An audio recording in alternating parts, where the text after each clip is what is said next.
Sincerefirst in the Endoscope Camera Module Production Workshop. All raw materials must be strictly screened and inspected.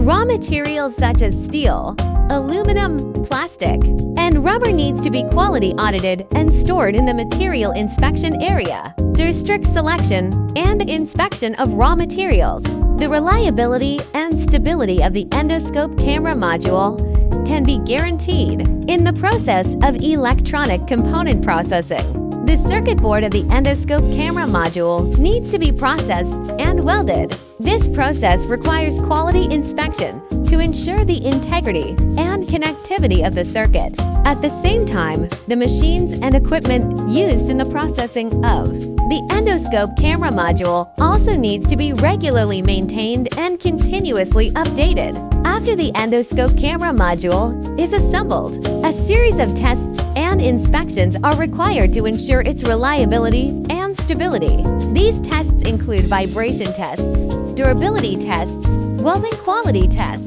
etc., which requires high-precision instrument debugging and maintenance.